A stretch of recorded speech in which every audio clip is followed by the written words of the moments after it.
అందరికీ నమస్కారం అండి. కొత్త కథలోకి స్వాగతం. ఈ కథ పేరు స్వాతి చినుకులు. రచన కెవి సుమలత గారు. ఇది చక్కటి కుటుంబ కథ. స్వాతిలో 2024లో ప్రచురింపబడింది. చదువుతున్నది దేవి. ఈ కథ నచ్చినట్లయితే తప్పకుండా లైక్ చేయండి. జనవరి నెల. దట్టంగా అలుముకున్న మంచు తెరలు, ఇంకా విడివడని చీకటి పొరలు. ఉదయం 6 గంటలైనా ఇంకా తెల్లారినట్లుగా లేదు. అప్పుడప్పుడు రాలుతున్న మంచు బిందువులు పచ్చటి చెట్ల మీద పడి మెరుస్తున్నాయి. ఎటు చూసినా పచ్చటి పొలాలు. ప్రకృతి కాంత హరితవర్ణపు చీరలో తడిసి ముద్దయిందా అని అనిపిస్తోంది. పల్లెటూరి ప్రాతకాల అందాలు చూడడం నాకు ఇదే మొదటిసారి కావడంతో నాలో నేనే ఆనందంతో పులకరించిపోతున్నాను.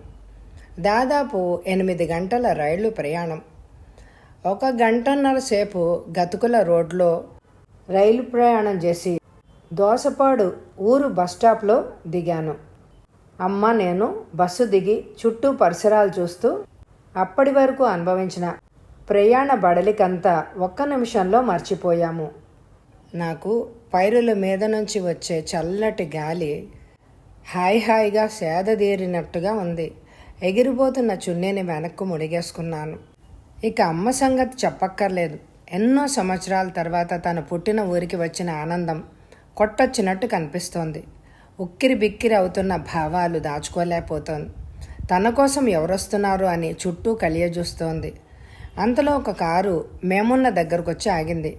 కారులో నుంచి దిగుతున్న వాళ్ళని చూడగానే అమ్మ ముఖం ఆనందంతో విప్పారింది.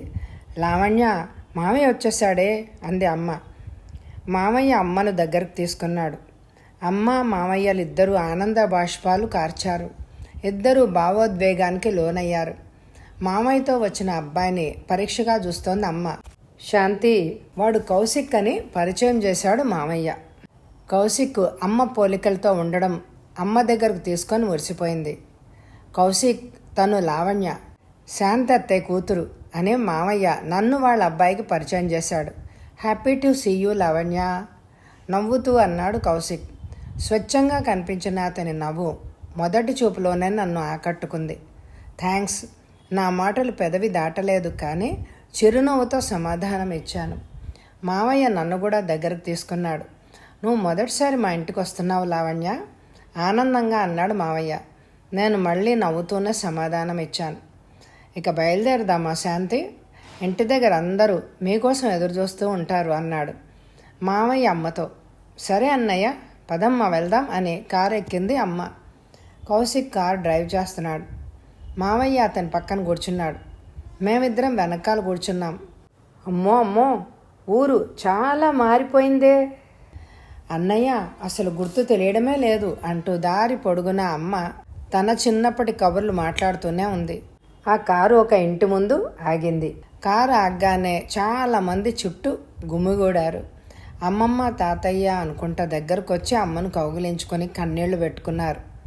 ఆ తర్వాత అత్తయ్య అనుకుంటా దగ్గరకు వచ్చి అమ్మను, వచ్చావా శాంతి, ఇప్పుడు మా ఇంటికి నిజంగానే పెళ్లి కళ వచ్చేసింది అని అనిపిస్తోంది అంది అమ్మ చేతులు పట్టుకొని. అమ్మమ్మ అప్పుడు గమనించింది కారు దిగి అందరినీ చూస్తున్న నన్ను. రా అమ్మ, అక్కడే ఆగిపోయావేంటి అంటూ దగ్గరగా వచ్చి నన్ను దగ్గరకు తీసుకుంది. అక్కడున్న పెద్దవాళ్ళందరికీ వంగి కాళ్లకు నమస్కారం పెట్టాను. అలా చేయమని అమ్మ నాకు మా ఇంటి దగ్గరే ట్రైనింగ్ ఇచ్చింది. మహాలక్ష్మిలాగా మెరిసిపోతున్నావు కోడలా, మా శాంతి పెంపకం కదా, అందుకే అన్ని పద్ధతులు తెలిసినట్లు సాంప్రదాయంగా కనిపిస్తున్నావు అంది అత్తమ్మ. ఆ మాటలకు అక్కడున్న మిగిలిన బంధువులందరూ ఆనందంగా నవ్వారు. అవును, పిల్ల సాంప్రదాయంగా ఉంది. ఎవరో నన్ను చూసి పైకి అనేశారు. అమ్మ నన్ను పట్టించుకోకుండా బంధువులందరితో కలిసిపోయింది. పాపం, ఎన్నాళ్ళు అమ్మ ఇంత ప్రేమ ఆప్యాయతలకు దూరమైందా మనసులోనే అనుకున్నాను. నేను పుట్టిన తర్వాత నాన్నగారికి తాతయ్యకు చాలా పెద్ద మనస్పర్ధలు వచ్చాయని అమ్మ చెప్పింది. మీ నాన్నగారు ప్రభుత్వ ఉద్యోగం చేస్తున్నారు అని తాతయ్య ఆయన స్తోమతను మించి కట్నమిచ్చి నన్ను ఆయనకిచ్చి పెళ్లి చేశారు. వివాహానంతరం మీ నాన్నగారు ఉద్యోగం మానేసి నాకు కట్నంగా ఇచ్చిన పొలం అమ్మేసి బిజినెస్లోకి దిగారు. తాతయ్య ఉద్యోగం మానేయవద్దని ఎంత వారించినా వినలేదు. తీరా బిజినెస్లో లాస్ అయి చేతులెత్తేశారు. ఉద్యోగము పోయి వ్యాపారం పోయి తినడానికి కూడా డబ్బు లేక తాతయ్య పంచం చేరాం. అప్పుడు మీ నాన్నగారి మీద తాతయ్యకు కోపం వచ్చి, నీలాంటి వాడికి పిల్లనివ్వడమే నేను చేసిన తప్పు, అనవసరంగా పిల్ల గొంతు కోశాను అని కోపంగా అరిచారు. అప్పటికప్పుడు అక్కడి నుండి హైదరాబాద్ వచ్చేసాం. నాన్నగారి ఫ్రెండ్ సహాయంతో మళ్ళీ ఉద్యోగం సంపాదించుకోవడం వల్ల అక్కడే స్థిరపడ్డాం. మీ నాన్నగారు సహజంగా పట్టుదల ఉన్న వ్యక్తి, మాట పట్టింపు ఎక్కువ. నేనేమైనా చెడు అలవాట్లకు బానిసై పాడు చేశానా? ఎందుకు అంత మాట అన్నారు? ఈ రోజు నుండి మీకు మాకు సంబంధం లేదు అని ఇంట్లో నుండి బయటకు వచ్చేటప్పుడు తాతయ్యతో అన్నారు అని ఎప్పుడో చెప్పింది అమ్మ. అప్పటి నుండి అమ్మని పుట్టింటికి పంపడం కానీ వాళ్ళు తమ ఇంటికి రావడం కానీ కుదరదని నాన్నగారు శాసించారట. తాతయ్య మావయ్య మా వల్ల తప్పు జరిగిపోయిందని ఎంత బ్రతిమిలాడినా నాన్నగారి మనసు కరగలేదుట. ఏది ఏమైనా మా ఇంట్లో మా నాన్నగారు చెప్పిన మాటే వేదం. కావాలి అంటే ప్రళయం సృష్టించేస్తారు. అమ్మ ఆయనతో గొడవ పడలేక అన్నిటికీ రాజీపడి ఊరుకుంటుంది. నేనైనా అంతే. అమ్మ నా చిన్నప్పటి నుంచి కూడా అమ్మమ్మ వాళ్ళని చూడాలని ఉందని అప్పుడప్పుడు ఏడుస్తూ ఉండేది. కానీ నాన్నగారి మనసు మారేది కాదు. ఆయన మాటకి ఎదురు చెప్పే ధైర్యం లేక అమ్మ మౌనంగా ఉండిపోయేది. 10 రోజుల క్రితం నేను కాలేజీ నుండి వచ్చి రూమ్లో కూర్చుని చదువుకుంటున్నప్పుడు మావయ్య వాళ్ళ అమ్మాయి సుధ పెళ్లి శుభలేఖ తీసుకుని మా ఇంటికి వచ్చాడు. అదే మొదటిసారి నేను మావయ్యను చూడడం. అమ్మ అయితే ఎంత ఆనందించిందో. నాన్నగారు పలకరించకుండా ముభావంగా తలదిప్పేసుకున్నారు. బావగారు, జరిగింది మా తప్పే. ఎన్నాళ్ళని పరాయి వాళ్ళలాగా మమ్మల్ని దూరంగా ఉంచుతారు? నా కూతురు సుధ పెళ్ళి మా ఇంట్లో జరిగే మొదటి శుభకార్యం. మీరు మా చెల్లెలు దగ్గరుండి జరిపించాలి. మీరు లేకుండా మా ఇంట్లో పెళ్లి జరగడం నాకు ఇష్టం లేదు అని నాన్నగారు ముందు చేతులు జోడించి ప్రాధేయపడ్డాడు. నాన్నగారు మౌనంగా తలదిప్పుకున్నారు. పంతాలు పట్టింపులు ఇకనైనా వదిలేయండి అంటూ కళ్ళ నీరు పెట్టుకొని పట్టిన పట్టు విడవకుండా అడిగారు మామయ్య. ఎట్టకేలకు నాన్నగారు తన పట్టును సడలించి, నేను రాను కానీ మీ చెల్లెల్ని పంపుతాను అని అన్నారు. మామయ్య అంతకే సంతోషపడి ఊరుకుండిపోయారు. అలా అమ్మ, నేను, మావయ్య కూతురు సుధ పెళ్ళికి మామయ్య గారు ఊరు దోసపాడు వచ్చావన్నమాట. అమ్మ నాన్నలకు నేను ఒక్కదాన్నే. నాన్నగారి కోపానికి దడిసి ఆయన బంధువులు కూడా మా ఇంటికి రావడం అరుదే. నాకు ఊహ తెలిసాక అమ్మ తరఫు వాళ్ళు ఎప్పుడూ మా ఇంటికి రాలేదు. అమ్మ నేను ఏదో కబుర్లు చెప్పుకోవాలని అనుకున్నా ఒకరికొకరం అంతే. ఒంటరిగా పెరిగిన నాకు ఇక్కడ సందడిగా అందరినీ చూస్తుంటే ముచ్చటగా ఉంది. ఒకరినొకరు సరసాలు ఆడుకుంటూ హాస్యపు కబుర్లు చెప్పుకుంటూ ఉంటే సరదాగా ఉంది. ఇరుగు పొరుగు కూడా స్వంత ఇంటి పెళ్లిలాగా తలా ఒక చెయ్యి వేస్తున్నారు. అందుకేనేమో పల్లెలు ఆత్మీయులకు ప్రతిరూపాలు అని అంటారు అనుకున్నాను మనసులో. లావణ్యకు పొలాలు ఊరు చూపించమని కౌశిక్ బావకు చెప్పాడు మామయ్య. వస్తావా? కళ్ళతోనే ప్రశ్నించాడు కౌశిక్. ముందు మొహమాట పడినా ఎందుకో బావను చూస్తూ ఉంటే పరాయి వాళ్ళలాగా అనిపించడమే లేదు నాకు. అందుకే బావతో కలిసి వెళ్ళడానికి బయటకు వచ్చాను. బావ నా సంగతులు అడిగాడు. తను కూడా నాతో కొత్త వ్యక్తిలా మాట్లాడడమే లేదు. అలవాటైన వ్యక్తిలాగే చక్కగా మాట్లాడుతున్నాడు. నీవేం చదువుకున్నా బావా అన్నాను. ఎంఎస్సి అగ్రికల్చరల్ గోల్డ్ మెడలిస్ట్ని అన్నాడు క్యాజువల్గా. చాలా ఆశ్చర్యం అనిపించింది. గోల్డ్ మెడలిస్ట్వి జాబ్ చేయకుండా ఇక్కడ ఆగిపోయాను. స్వతంత్ర జీవనమే నాకు ఇష్టం. నవీన పద్ధతులతో వ్యవసాయం చేయాలని నా కోరిక. పల్లెలు వదిలి పట్టణ జీవనానికి పరుగులు పెట్టలేను. ఇక్కడ ఒక నైట్ స్కూల్ కూడా పెట్టాం. నేను నా ఫ్రెండ్స్ సాయంత్రం వేళ ఉచిత విద్య కూడా నేర్పుతాం. మా ఊర్లో నిరక్షరాస్యులు ఉండకూడదు అనేది ఒక లక్ష్యం కూడా ఉంది అన్నాడు కౌశిక్. మంచి నిర్దిష్టమైన అభిప్రాయాలకు ముగ్ధురాలనయ్యాను. దోసపాడులో మేమున్న వారం రోజులు భావన గమనించాను. మొదటి చూపులోనే మంచి అభిప్రాయం ఏర్పడింది. అది రాను రాను మరింత బలపడింది. సుధ వివాహం బంధుమిత్రుల మధ్య చక్కగా జరిగింది. ఎన్నెన్నో మధురమైన అనుభవాలు ఈ ప్రయాణంలో నాకు కలిగాయి. దోసపాడు నుండి మేము బయలుదేరే రోజున మా ముఖాల్లో ఎంతో బాధ. అమ్మమ్మ వాళ్ళు కూడా అంతే బాధలో ఉన్నారు. మళ్ళీ ఇలా కలుసుకునే సందర్భం ఎప్పుడొస్తుందో అనుకుంటూ కన్నీటితో సెలవు తీసుకున్నాం. ఇంటికి వచ్చేసాక కూడా చాలా రోజులు అమ్మ నేను అవే కబుర్లు చెప్పుకునేవాళ్ళం. నేను వచ్చే ముందు బావ ఫోన్ నంబర్ తీసుకున్నాను. మా మధ్యన మెసేజెస్ జరిగేవి. ఇరువురి ఇష్టాలు అభిప్రాయాలు తెలుసుకోవడంలో ఇద్దరి మధ్య చనువు పెరిగింది. ఒకరంటే ఒకరికి ఇష్టం ఏర్పడింది. వరసైన వాళ్ళమే అయినా అభిమానం ప్రకటించుకునే వాళ్ళమే కానీ హద్దులు మీరలేదు. అలా కాలచక్రంలో రోజులు నెలలుగా దొర్లిపోయాయి.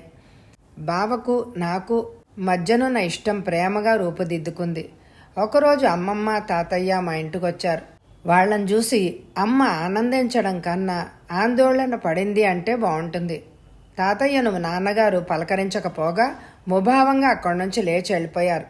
పాపం ఆయన చిన్నబుచ్చుకున్న సర్ది చెప్పుకొని నాన్నగారి దగ్గరకు ఆయనే వెళ్ళి పలకరించారు. నాన్నగారు స్పందించలేదు. అల్లుడు గారు, నేను వచ్చిన కారణం మీకు చెప్పాలి. నా మనవడు కౌశిక్కి లావణ్యాన్నిచ్చి పెళ్లి చేయమని అడగడానికి వచ్చాం. మీరు ఒప్పుకొని వాళ్ళిద్దరినీ ఒకటి చేయండి అని బ్రతిమలాడినట్టే అడిగారు. నాన్నగారు ఆయన మీద ఇంతెత్తు ఎగిరిపడ్డాడు. ఆ రోజు మీ అమ్మాయిని నాకు ఇచ్చి పెళ్లి చేయడం అంటే గొంతు కోసినట్టే అన్నారు కదా, మరి ఈరోజు మా అమ్మాయిని మీ ఇంటికి ఎలా ఇస్తాను? అసలు మీ ఇంటికి పెళ్లికి పంపడమే నేను చేసిన తప్పు అని హూంకరించారు. తాతయ్య ఎన్ని రకాలుగా నచ్చజెప్పినా నాన్నగారు ససేమేరా వినలేదు. ఆయన మాటలకు నాలో ఆశల మీద నీళ్లు చల్లినట్టుగా అయింది. నివ్వెరపోయి చూడ్డం తప్ప ఏమీ చేయలేక నాలో నేనే కృంగిపోయాను. మధ్యలో అమ్మ మాట్లాడేందుకు ప్రయత్నిస్తే ఆయన ఇంకా రెచ్చిపోయారు. అందరం ఏం చేయలేక అలాగే చూస్తూ ఉండిపోయాం. మీ కుటుంబంతో రాకపోకలు నాకెప్పుడూ ఇష్టం లేదు. అయినా మీ అబ్బాయి బ్రతిమలాడాడని పంపించాను. ఇక ముందు మీరు మళ్ళీ ఈ విధమైన ప్రయత్నాలు చేస్తే మాత్రం బాగుండదు అని హెచ్చరించారు. ఆ పూటే అమ్మమ్మ తాతయ్య కనీసం భోజనం కూడా చేయకుండా వెళ్ళిపోయారు. అప్పుడు కూడా నాన్నగారు ఆయన మంకుపట్టు వదల్లేదు. అమ్మ నా మనసు గ్రహించి ఓదార్పుగా తల నిమిరింది. ఏమీ చెయ్యలేని నిస్సహాయ స్థితిలో. ఆ తర్వాత బావకు మెసేజ్ చేయడానికి నాకు ముఖం చెల్లలేదు. క్షమాపణ అడగడానికి కూడా ధైర్యం చాలలేదు. కానీ బావ నుండి మెసేజ్ వచ్చింది. లావణ్య, మావయ్య మాట పట్టింపు అత్తయ్యను పుట్టింటికి దూరం చేసింది. నేను ఆయనను ఎదిరించి నిన్ను పెళ్లి చేసుకుంటే అత్తయ్యకున్న ఒక్క తోడుని కూడా దూరం చేసినట్టే. నువ్వు మావయ్యను చూసిన వ్యక్తినే పెళ్లి చేసుకుంటే నీ తోడైనా ఆవిడకు ఉంటుంది. అర్థం చేసుకో. సెలవిక ఎప్పటికీ అనే మెసేజ్ చదివాక ఆ క్షణంలో ప్రాణం పోతే బాగుండేది అని అనిపించింది. ఆ తర్వాత బావ పెళ్లి శుభలేఖ పోస్టులో వచ్చింది. అమ్మ కళ్ళ నీళ్ల పర్యంతం అయింది. నా మీద నాకే విరక్తి వచ్చింది. నాన్నగారిని ఎదిరించలేక నాలో నేనే కుమిలిపోయాను. నాన్నగారు డిగ్రీ అయ్యాక పెళ్లి సంబంధాలు చూస్తున్నాను అన్నారు. నేను చదువుకుంటాను, ఇప్పట్లో పెళ్లి చేసుకోను అన్నాను కసిగా. నాన్నగారికి వ్యతిరేకంగా సమాధానం ఎలా చెప్పగలిగానో. మరి బావ మీద ప్రేమను చదువు మీద కసిగా మార్చుకున్నాను. మనసంతా చదువు మీద కేంద్రీకరించాను. పెళ్ళి అనే విషయం మర్చిపోయాను. నా పేరు పక్కన ఎన్నో డిగ్రీలు వచ్చాయి. పెద్ద ఉద్యోగం వచ్చింది. అమ్మ నా మీద దిగులుతో మంచమెక్కింది. ఎంత డబ్బు ఖర్చు పెట్టినా ప్రయోజనం లేకపోయింది. నన్ను జాలిగా చూస్తూనే ఈ లోకం వదిలి వెళ్ళిపోయింది. నన్ను నా ప్రేమని అర్థం చేసుకున్న ఏకైక వ్యక్తి అమ్మ. అమ్మ పోయాక ఆ ఇంట్లో నాకు ఉండాలి అని అనిపించలేదు. ఇక్కడికి దూరంగా అమెరికా వెళ్ళిపోవాలి అని అనుకున్నాను. వెళ్లే ముందు నాన్నగారిని కూడా నాతో రమ్మన్నాను. ఆయన రానన్నారు. ఆయన ఇష్టానికి ఆయన వదిలి నేను వెళ్ళిపోయాను. మరికొన్నాళ్లకు నాన్నగారికి బాగాలేదని ఇండియా నుండి కబురొచ్చింది. నేను వచ్చేసరికి ఆయన ప్రాణాలు అనంత వాయువుల్లో కలిసిపోయాయి. ఇక్కడ ఆస్తులు అమ్ముకొని తిరిగి అమెరికా వెళ్ళిపోయాను. ఇప్పుడు నాకు చాలా ఆస్తి ఉంది. నా అనేవారెవరూ లేరు. నాన్నగారి నిరంకుశత్వంతో నా జీవితంలో శూన్యం ఏర్పడింది. నాకంటూ తోడబుట్టిన వారు కూడా లేని ఏకాకిని. నా హోదా చూసి గౌరవించే ఈ కృత్రిమమైన వాతావరణం మధ్య ఇమడలేకపోతున్నాను. ఎన్ని సంవత్సరాలు గడిచినా నా మనసులో మధురమైన అనుభవాలుగా నేను గుర్తుంచుకునేది దోసపాడులో మేమున్న రోజులు, బావతో ఆత్మీయంగా పంచుకున్న అనుభూతులు. అమ్మ పోయినప్పుడు కూడా నాన్నగారు అమ్మమ్మ వాళ్లకు తెలియనివ్వలేదు. నాన్నగారు పోయినప్పుడు కూడా నేను వాళ్ళకి చెప్పలేదు. బ్రతికి ఉన్నప్పుడు లేని బంధుత్వం పోయినప్పుడు అవసరం లేదు అని అనిపించింది. బావను చూస్తే నా మనసు ఒత్తిడికి లోనవుతుందని కూడా ఆలోచించాను. ఇప్పుడు నాకు వయసు పెరిగింది.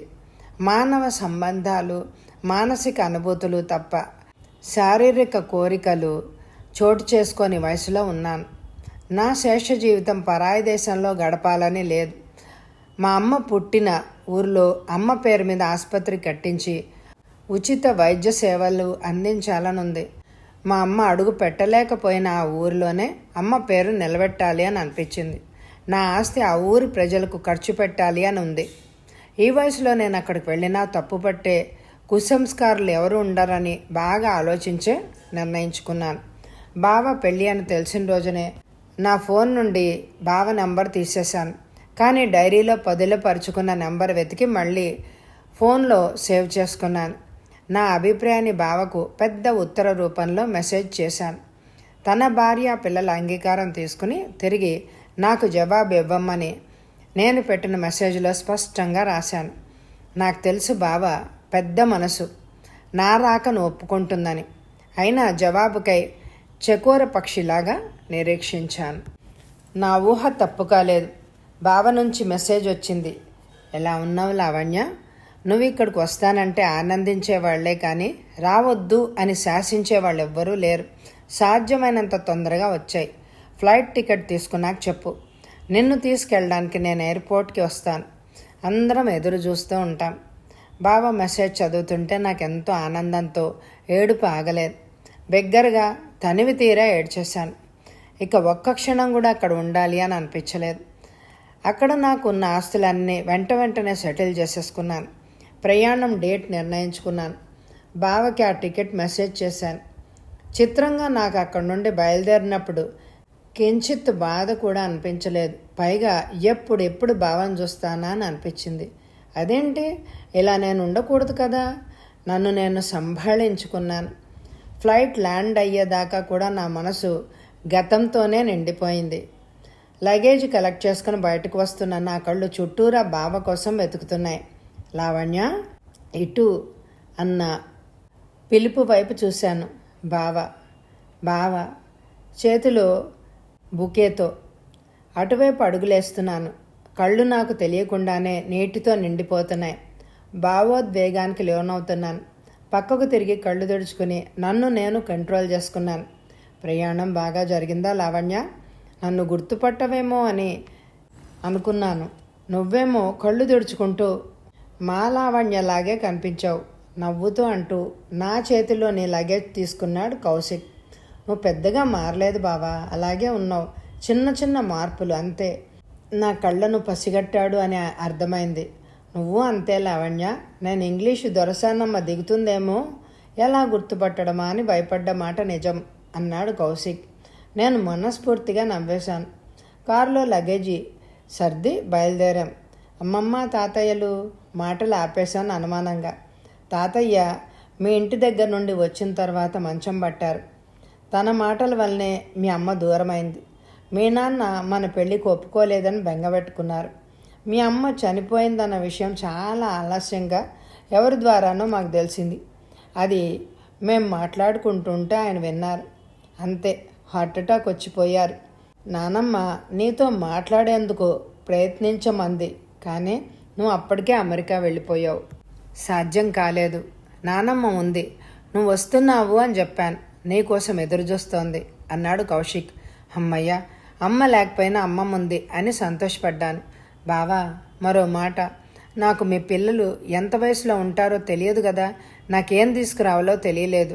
అలాగే మీ ఆవిడకు మాత్రం నాకు తోచిన బహుమతి తీసుకున్నాను. సంశయంగా అన్నాను. ఏం పర్వాలేదు లావణ్య, బహుమతి ఏదైనా బహుమతే కదా. ఇంటికి వెళ్ళాక మాట్లాడుకుందాం మళ్ళీ నవ్వుతూ అన్నాడు కౌశిక్. నా మనసులో అమ్మతో కలిసి వచ్చిన రోజులు గుర్తొచ్చాయి. దుఃఖంతో మాటలు రావడమే లేదు. దారంతా మౌనంగానే ఉన్నాను. అంతలోనే కారు ఇంటి ముందు ఆగింది. వరండాలో అత్తయ్య మావయ్య కూర్చునున్నారు. కారు ఆగగానే అత్తయ్య దగ్గరకు వచ్చి నన్ను కౌగలించుకొని కన్నీళ్లు పెట్టుకుంది. నాకు అప్పటి వరకు ఆపుకుంటున్న కన్నీళ్లు వరదలా పొంగిపోయింది. మావయ్య కూడా అమ్మను తలుచుకుంటూ ఏడ్చేశారు. అమ్మమ్మ నిద్రపోతున్న రూంలోకి నన్ను తీసుకెళ్లారు. అమ్మమ్మ అలికెడి విని లేచినట్టుంది. నన్ను చూసి కళ్ళు తెరిచి చూసింది. నేను దగ్గరికి వెళ్ళి మంచం మీద కూర్చున్నాను. బాగా పెద్దదైపోయింది, నన్ను గుర్తుపట్టలేదు. అమ్మమ్మ, నేను లావణ్యని అని చెప్తే దగ్గరకు తీసుకుంది. అమ్మను గుర్తు చేసుకొని ఏడ్చేసింది. రేపు ఉదయం మాట్లాడుకుందాం లావణ్య, నీ గది చూపిస్తాను, స్నానం చేసిరా, తినేసి రెస్ట్ తీసుకుందువు గాని అంటూ అత్తయ్య నన్ను ఒక గదిలోకి తీసుకెళ్ళింది. ఇల్లంతా గతంలో తను చూసిన దానికి ఇప్పటికీ చాలా మార్పులు చేయబడ్డాయని గ్రహించాను. ఎంతసేపైనా బావ, భార్య, పిల్లలు అలికిడి లేదేంటి మనసులోనే అనుకున్నాను. లోపలికి వస్తున్న బావ వైపు చూసి, బావా నీ అంటుండగానే, అవన్నీ తర్వాత అడుగుదువు గాని లావణ్య, ఆకలి దంచేస్తోంది, తొందరగా రా అంటూ తన రూమ్ వైపు వెళ్ళిపోయాడు కౌశిక్. ఇప్పుడు వెళ్ళి పిలుస్తాడేమో అని అనుకుంటూ బాత్రూంలోకి వెళ్ళాను. స్నానం అది చేసి రాగానే అత్తయ్య వేడివేడి ఇడ్లీలు పైన నెయ్యి వేసి చట్నీ వేసి 2 ప్లేట్లు డైనింగ్ టేబుల్ మీద పెట్టి పిలిచింది బావను నన్ను. నేను డైనింగ్ టేబుల్ దగ్గరికి వెళ్ళి కుర్చీ లాక్కుని కూర్చొని బావ రా కోసం చూస్తున్నాను.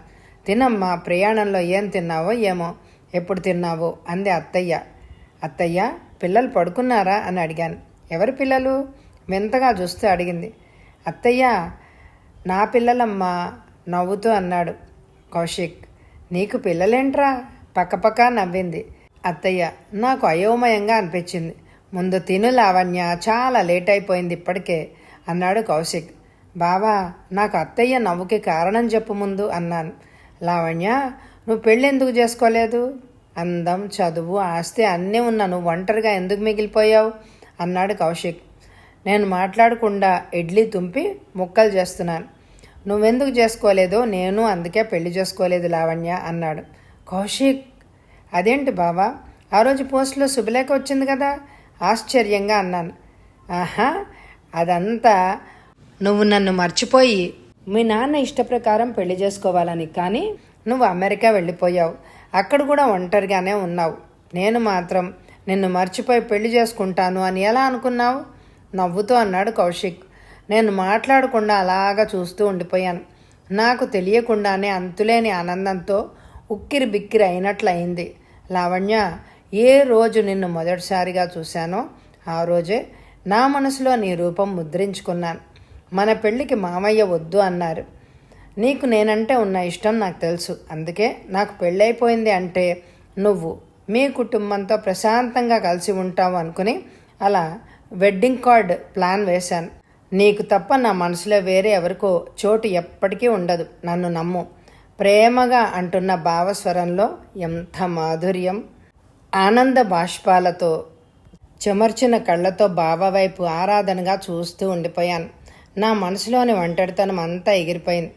నా వయసు సగం తగ్గిపోయినట్లు, నా కోసం వేచి చూస్తున్న వాళ్ళున్నారు అనే భావం కొండంత ప్రేమరసాన్ని కురిపించినట్లుగా ఉంది.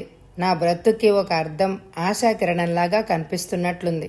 తింటావా లేక తినిపించమంటావా? కొంటగా నవ్వుతూ అన్నాడు కౌశిక్. ఈ రోజుకి మొదటిది చేస్తాను అన్నాను. అంతే చిలిపిగా నేను కూడా. నిజమైన ప్రేమ ఎంత కాలమైనా, ఏ వయసులో ఉన్నా, ఎంత దూరంలో ఉన్నా, కంటికి కనిపించినా కనిపించకపోయినా, మాట వినిపించకపోయినా ఎప్పటికీ సజీవంగానే ఉంటుంది. ఒప్పుకుంటావా? ఆనందంగా అన్నాడు కౌశిక్. ఒప్పుకుంటాను బావా. అమ్మ పేరుతో శాంతి ఆసుపత్రి మాత్రమే కాదు, శాంతి ఆశ్రమం కూడా ఏర్పాటు చేయవలసిన బాధ్యతను మనిద్దరం కలిసి పంచుకుందాం, పూర్తి చేద్దాం అన్నాను బావతో 7 అడుగులు నడవడానికి మానసికంగా సిద్ధపడుతూ. కథ సమాప్తం. ఈ కథ మీకు నచ్చిందండి? అయితే తప్పకుండా లైక్ చేయండి. ఎండ్ స్క్రీన్లో ఉన్న ఇదివరకు చదివిన మిగిలిన కథలను కూడా తప్పకుండా వినండి. Thank you very much my dear friends.